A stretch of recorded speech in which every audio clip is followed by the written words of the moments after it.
Isa na namang yo sa lahat ng mga nakikinig ng SHS, kung may nakikinig pa ba. Pero kung wala na, itigil na talaga natin ito. Pero lang. Para sa lahat po ng mga talagang tumatangkilik at nag-aabang ng ating subscribers, si Lakbot Stories, mga kwento ni na Sheena, si Vince at ang pinakahuling bahagi po ng kwento ni Jenjen tungkol sa kanilang tinutuluyan at nilipatang bahay sa Nabwa, Camarines Sur. Ito po yung ating pag-uusapan, pagkikwentuhan dito po. Syempre, walang iba kundi sa SHS ngayong gabi. Mga regular and silent listeners, mga OFW man o hindi, yung mga nagbabalik sa bansa, nagbabalik po dito sa Ilakbot, welcome back po at maraming salamat. Mga channel members, lalong-lalo na yung mga nakasama na po natin for how many years? 3 years at most. Thank you! Maraming salamat dahil kahit papaano naririyan kayo, our source of inspiration para ipagpatuloy ang mga dapat ipagpatuloy. Mga nakahilakbot 24/7, thank you very much. At kung sakaling ito man po ay nagpi-play ngayon sa ating 24/7 live streaming. Sa ating unang kwento mula po kay Sheena at ito ang laman ng kanyang ibinahagi. You are listening to Subscribers Hilakbot Stories, true horror stories submitted by HTV Positive listeners.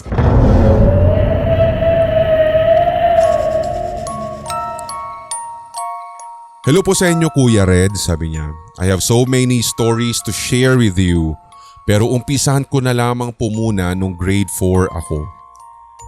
So natatandaan ko noon, kausuhan po ni Marimar bilang teleserye at yun nga po yung paborito naming panoorin ng buong pamilya.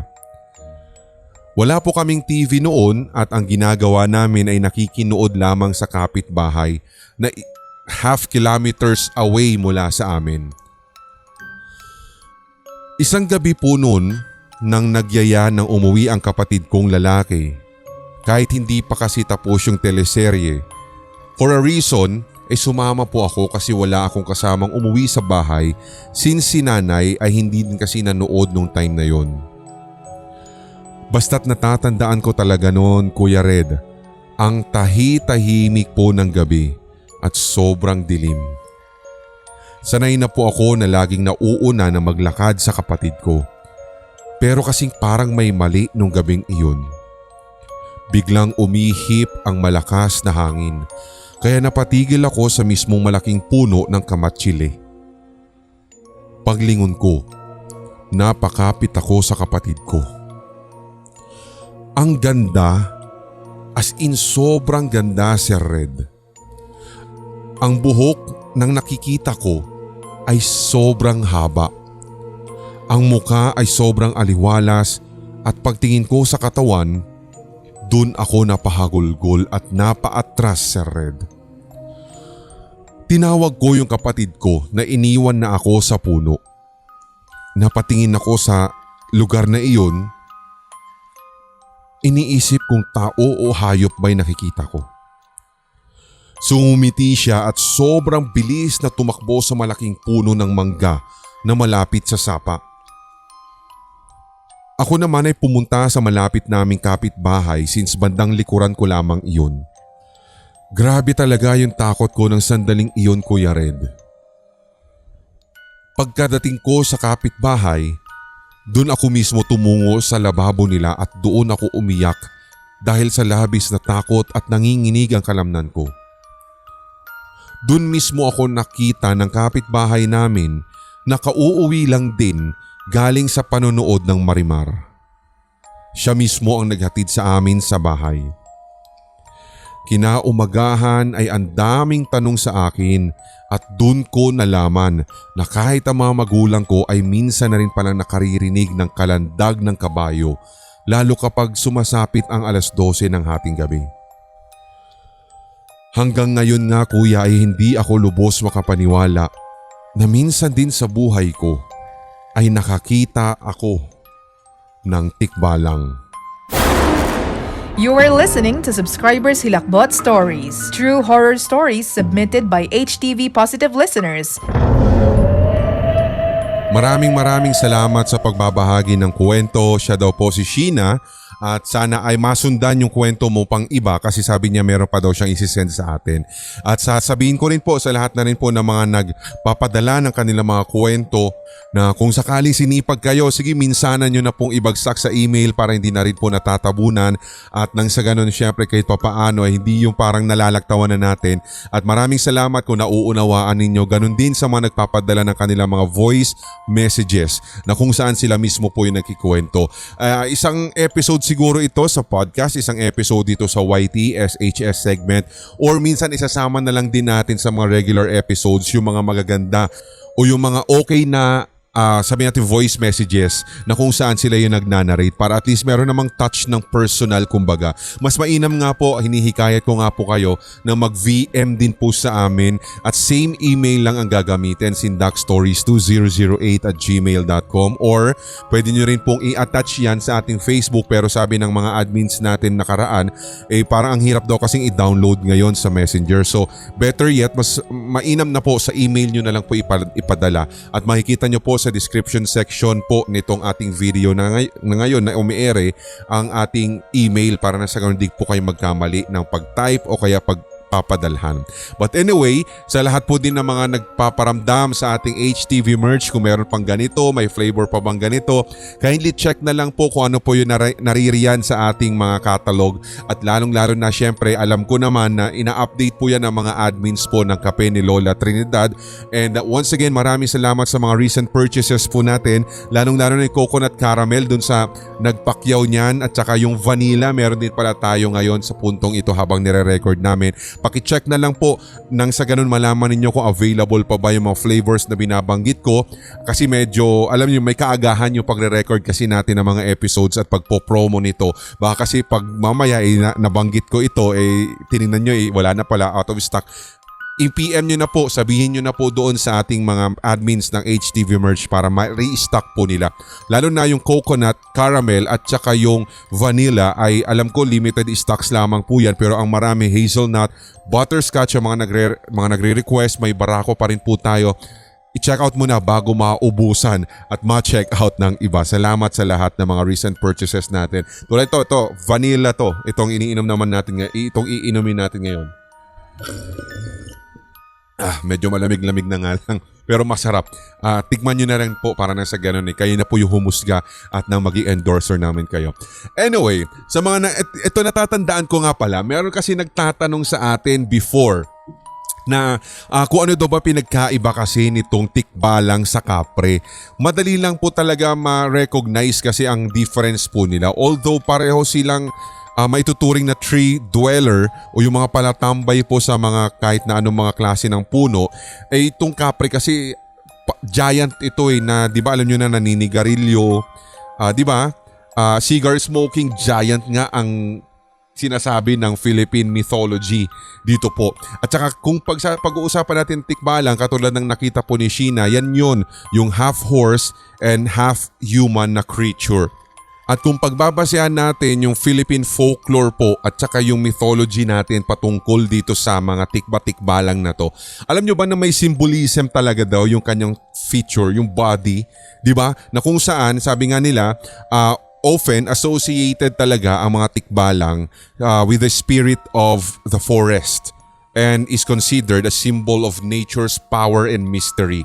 At kung pagbabasehan naman yung creature, yung mismong, alam mo yung feature niya, ibig sabihin, yung horse-like features niya, ayon sa mga nag-aaral nito sa mga folklore and mythology ng Pilipinas, it can represent daw ng strength, speed, and freedom itong horse-like features ng isang tikbalang. While yung kanyang human-like characteristics, syempre di ba alam nyo na yung itsura ng mga tikbalang, ito daw po naman ay nagsisimbolize ng intelligence, creativity, and emotion. Di ba? At mostly, itong mga tikbalang na ito ay kinoconsider na hindi lang nakakatakot na nilalang na mananakot sa'yo, kundi guardian of the forest at sila po yung tiga-protekta sa mga kagubatan, sa mga punong malalaki, and anything na associated sa forest and nature. Sila daw po yung tiga-protekta nito from harm and possible distraction. So, kung tutusin, ito yung tinatagasin natin na alam mo yung cultural significance ng mga ito. Lalo't lalo pa, binanggit na nga natin na ito ay talagang always present sa ating Philippine folklore. Diba? Horse-human hybrid, ito nga sabi nga nung ibang mga website na mga Ingles pagdating dito sa mga tikbalang. So wag kayo masyadong malilito doon sa tikbalang at saka sa kapre. Okay, so that's something for you to know. Ikalawang kwento naman ay mula naman po sa ating sender from email din. Si Vince naman po ito magkikwento by this time at ito ang kanyang kwento. You are listening to Subscribers Hilakbot Stories, true horror stories submitted by HTV Positive listeners. So may kahabaan daw po ito at sabi niya, nakapag-send na ako sa inyo dati, Sir Red, at binanggit ko ang name ko sa kwento. Pero ngayon, hindi muna yung real name ko ipapakilala ko. Pero tawagin niyo na lang po akong Vince.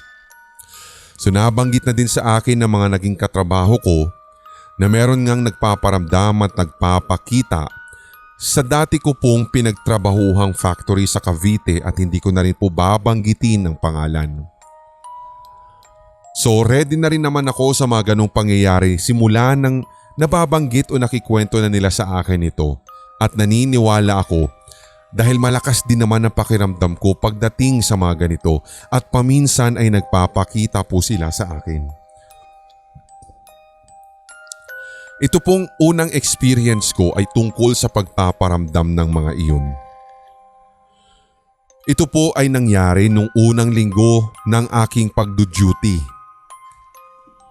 Nung time na iyon, Sir Red, meron po akong nararamdaman na parang may tumatakbo sa paligid, na para bang naglalaro o may naghahabulan. Para po itong masasabing bata talaga dahil mararamdaman mo sa aura o presensya. Kadalasan, napapansin ko po itong mga paramdam na ito sa tuwing ako ay nakatayo at nakatambay sa isang machine. Nararamdaman ko po talaga na biglang may tatakbo sa likod ko at maririnig mo pa yung yabag. So parang nasa production po kasi sila eh. Hindi ko lang alam kung pagkain ba ito or products, mga gamit yung pinoproduce nila. Kaya may machine and production daw, production area yung tawag nila. Anyway, so balik tayo sa kwento. Minsan, yung mga tools kahit nalagay o nailagay naman sa lagayan, bigla-bigla na lamang pong malalaglag sa sahig. Magtataka ka na lamang dahil ang bibigat po nun. Kaya talagang kapag nalaglag sa sementadong sahig, tiyak madidinig mo at mahahalatang may nanggalaw. So hinahayaan ko na lamang po mga pagpaparamdam na iyon until sumapit ang ikalawang linggo ng aking pagdu-duty. Hindi na po sila nagpaparamdam sa akin, Sir Red. Bagkus ay nagpapakita na sila, lalo na yung bata at yung isang technician. Ang nangyari kasi noon ay ganito. Habang nasa block ako ng mga machine na hinahawakan ko palagi, doon ay nakikita ko yung tech. Andoon sa gilid nung una at noon nga'y akala ko'y kasama ko lamang siya sa trabaho. Pero nung tinatanong ko naman sila, hindi naman daw sila galing doon sa block ko para mag-repair ng machine, kaya nagtataka ako sa kung sino yung taong nakikita ko na noon ay inaakala kong isa sa mga technician namin. Hanggang sa napapansin ko na habang meron akong inaayos sa block ko, nakikita ko iyon, yung taong akala ko ay technician namin. Kaya nagsasalita at kinakausap ko siya ng, "Pare, dyan ka na naman." Kasi once na naroroon at nakikita ko na siya, Sir Red, sa block ko, ay sabay din pong nagkakaroon ng problema yung ginagawa ko. Kung hindi man yung inaayos ko, yung mismong machine na ginagamit ko. Kaya nabanggit ko din ito sa mga kasama kong tech at maging sa leader namin. Alam kong meron silang alam at na-experience na rin nila itong nararanasan ko, kaya ang kanilang payo lamang sa akin ay wag ko na lamang daw itong papansinin. Nang mga sumunod na gabi, sa buong night shift ay meron din akong na-experience. Nakikipaglaro sa akin yung bata. Habang naglalakad kasi ako pabalik sa block ko, nakita ko yung bata na nung una akala ko ay kasama ko na naman na nagtatago sa likod ng mga machine at sumilip dahil nakita ko yung buhok at mismo yung mata niya. So pinuntahan ko, pero nang ako po'y papalapit na sa machine, bigla siyang tumakbo. Sinundan ko ng tingin kung saan siya nagtungo, pero bigla po siyang nawala. Matapos po yung pagpapakita niya, nagkaproblema na naman yung machine na ginagamit ko. Hindi ko tuloy maiwasan na banggitin sa mga kasama ko na tech yung nangyayari. Akala ko ay sila kasi yung naroroon at nasabi ko yung bata pala yung nadidinig kong naglalaro. At ito pa yung isang problema doon sa bata habang siya ay naglalaro sa production. Halos nagkakaroon talaga ng antala sa lahat ng ginagawa ko dahil sa pagkasira ng aking mga ginagamit.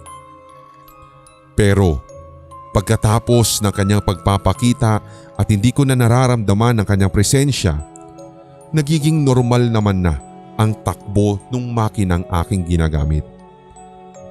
Para sa akin, Sir Red, isa itong malaking misteryo. Nabitin pa ako dun.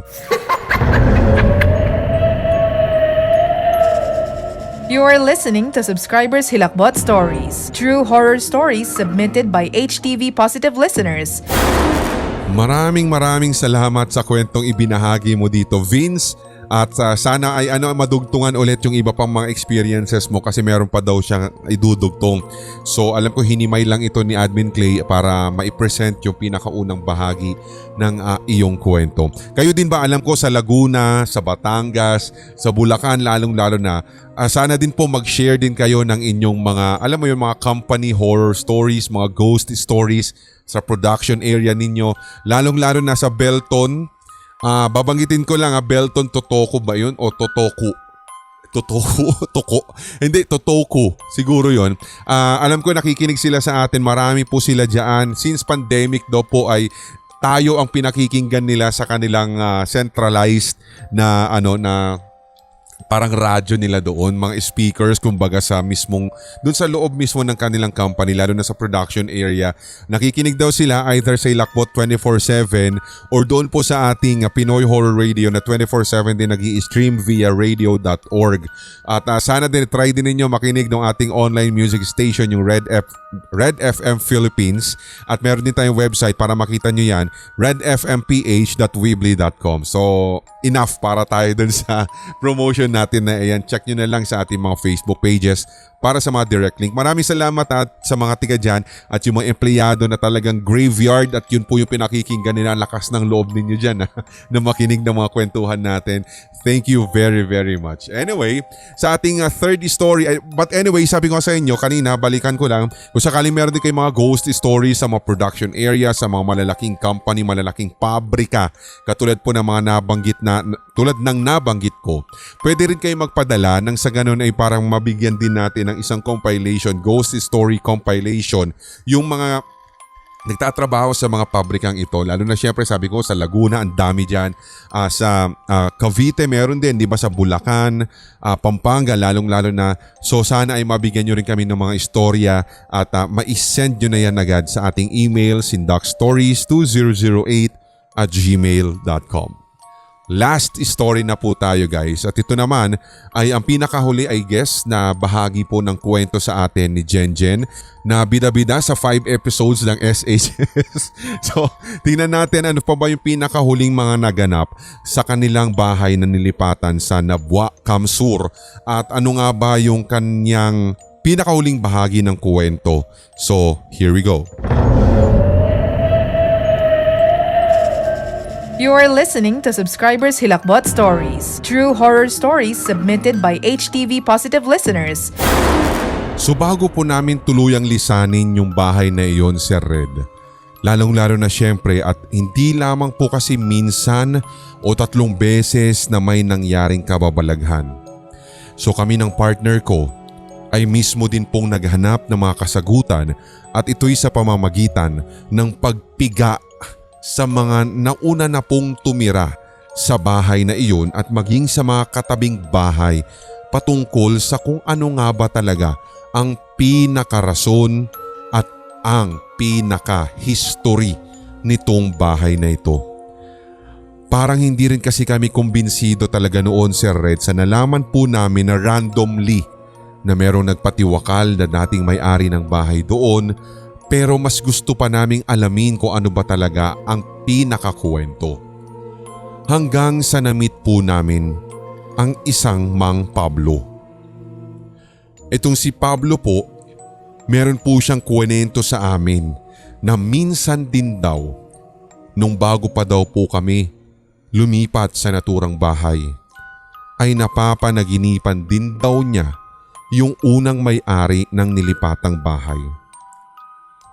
Ang sabi niya, nagpapakita daw sa panaginip niya itong isang babaeng matindi ang paghihinagpis dahil sa pag-iwan sa kanya ng kanyang mister.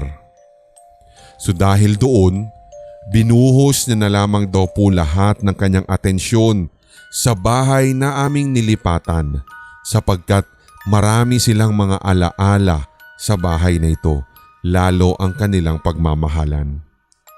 So dito niya nilaan lahat ng kanyang atensyon at pagmamahal, lalong-lalo na sa bawat gamit na natira o naiwan ng kanyang minamahal na asawa. Pero hindi niya alam na may isa rin palang tao na lihim na nagmamahal sa kanya at ito yung lalaki na sumapi daw kay Mang Pablo. Ito naman daw po ay galing sa isang mayamang pamilya. Manghang-mangha daw siya sa itsura nitong si Josefa kaya nagpursige siya upang makuha lamang ang pagmamahal ng babae. Pero dahil parang Maria Clara ang datingan ni Josefa, si Josefa po yung unang nagmay-ari ng bahay na iniwanan ng mister para maintindihan ninyo at makahabol. So yun nga, hindi daw po pumayag na parang umoo agad. Kaya naman labis ang ginawa daw nito para nang sa ganun ay mapapayag, maangkin at marinig ang matamis na oo ni Josefa. Pero talagang mailap na daw po sa mga lalaki si Josefa ng mga sandaling iyon sapagkat alam din naman niya kung anong klaseng level ng trauma ang kanyang dinaranas. Para bang nagbago din yung perception niya sa pagmamahal at lalong-lalo na ang pagtingin daw niya sa mga lalaki kaya hindi na daw po ito umibig hanggang sa siya ay magpatiwakal sa bahay na iyon. Meron nga din pong nagsabi sa amin, Sir Red, na maaaring isinumpa daw po ng dating may-ari ng bahay ang buong istruktura na kung saan kami nakatira.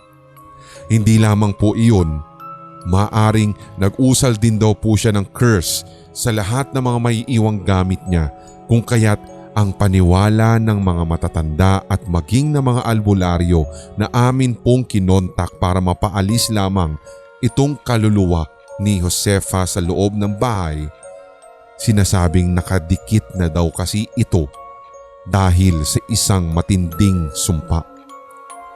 Titindi lamang daw ang effect ng isang sumpa o curse ng isang taong magpapakamatay, lalo kapag matindi ang galit niya sa isang tao o kaya naman sa naganap na pangyayari sa kanyang buhay. Which is true enough, Sir Red, amin ding dinanas.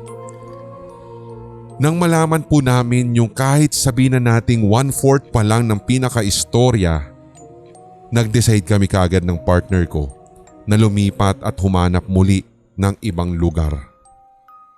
Ayaw na kasi din namin talaga na kami po yung parang nagiging magulo ang pamumuhay dahil po sa bahay na ito. Hindi talaga siya naging peaceful at alam ko rin dahil nakakapit ang sumpa ni Josefa sa buong bahay kung sakali mang totoo ito. Alam kong forever din siyang magmumulto at gagambala sa amin o kung sino pa man ang susunod sa amin na titira doon. Ngayon nga Sir Red ay wala na rin akong balita kung sino na yung mga nakatira sa bahay. Right after ng paglipat namin sa bagong lugar, pinutol ko na rin yung koneksyon o yung pakialam ko sa bahay na amin pong unang naging tirahan. Hanggang dito na lamang po at maraming salamat sa pagtsatsaga sa pagbabasa ng aking kwento at pagtachap-chap daw natin sa kanyang kwento para daw po maisali sa SHS episodes natin. Maraming salamat din Jen at kahit papaano ay alam kong inabangan din ng ilan sa ating mga tigapakinig ang iyong naging kwento.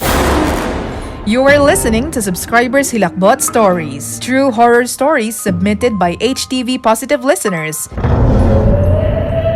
Kung ikaw din talaga kasi kung kayo guys meron din kasi kayong biniling bahay, the fact na binili kasi talagang mahirap mong isurrender, parang ang hirap mong alam mo yun, umalis agad kasi binili mo nga, mabuti sana kung renta lang sana, di ba? Pero kung talagang binili mo para lipatan, di ba, mabigat talaga sa loob mo. Di ba? Lalo't lalo pa syempre may involved na kwarta, di ba? Dito sa usaping ito. But anyway, mas mainam na rin talaga na kayo na rin yung nag-adjust. Mas mainam yung ginawa ninyo na parang nag-take ulit kayo ng risk. Para na sa ganun syempre hindi na rin kayo nagagambala. Kaya nga kayo naghahanap ng home sweet home. Ika nga natin, di ba? Para nang sa ganun maging payapa yung pamumuhay. Pero kung ganito at ganito rin lang naman po, katulad ng kwento natin sa Misteryo ng Tahanan, up na rin po yung ating full episode nito. Please, pakinggan nyo na lamang po Misteryo ng Tahanan at ng inyo pong kahit papaano ma-differentiate o kaya makumpara yung kwento ni Jen doon sa Misteryo ng Tahanan, which is talaga may plot twist. Ang ganda din ng isinulat sa atin ni Mikan B doon sa kanyang akda na Misteryo ng mga Tahanan. And of course, naka full episode na rin alam ko sa puntong ito ang Bayang Naglaho na syempre akda ng isa sa mga favorite po nating writer si G.Y. Jones. And once again, nasa talks na po kami, nasa second na rin po kaming meeting patungkol sa kung ano nga bang kahihinatnan at kung meron ba tayong seryeng aabangan pa rin ba sa kanya. But anyway, tulad din po ng mga syempre pang pa-excite ko rin po sa inyo, may Draven Black exclusives pa rin po tayo. Alam ko matapos po yung Gabi ng Lagim Aswang Anthology na pinadinig namin sa inyo noong nakaraang Holy Week, may 2 seasons pa tayo and meron din po siyang isang collab project na sa atin din po ipapadinig, sa amin din po mag-i-air yung isa pong parang dark romance na thriller. Alam ko na i-post niya ito sa kanyang Facebook page yung mga offerings niya ngayong taon. So sana ay talagang magawa po natin at magagawa natin yan. Bigyan nyo na kami ng konting push, green light. Please, Sir Red, unahin mo na to, ganyan. Para di ba, ganaan naman tayo. At saka syempre ganoon na rin sa lahat ng mga talagang nag-aabang ng bawat episodes po natin mula sa premiere hanggang sa replay, replay po nila. Thank you very much. Kilala nyo na po ang inyong mga sarili. God bless you all dahil syempre sa inyong pagsuporta at hindi po matatawaran na pagsuporta ninyo sa Hilakbot. Lambing lang din po kami sa inyo guys, paki-promote na rin po ang ating Hilakbot YouTube channel, ang mga brother YouTube channels natin, Hilakbot Haunted History, Sindak Short Stories, Red Diaries Tagalog Love Stories at syempre pa yung ating Pulang Likido Animated Horror Stories para na sa ganun ay lumago din po yung mga followers at yung mga makikinig o manonood sa ating mga channels na iyan. Maraming salamat talaga guys kung isa kayo sa mga pala-share, isa kayo sa mga nag-iimbita na may mga makikinig dito na mga bagong stories. Salamat po sa inyo lahat. Talaga, sobra-sobra. Ako pong muli si Red hanggang sa susunod nating kwentuhan dito lamang syempre sa SHS Subscribers Hilakbot Stories. Tuloy-tuloy lamang hawaan para wala ng galingan at lahat tayo ay solid. HTV Positive. Love you guys. May mga kwentong kababalaghan o mga karanasan kang kahilahilakbot na nagmumulto sa iyong memorya? Ibahagi na yan sa pamamagitan ng voice message o kaya i-type at i-send sa sindakstories2008@gmail.com. Maaari ring i-private message sa Hilakbot TV Facebook page. Ating pagkwentuhan ang inyong real paranormal experiences kasama si Red. Lunes at Biyernes, ito ang Subscribers Hilakbot Stories.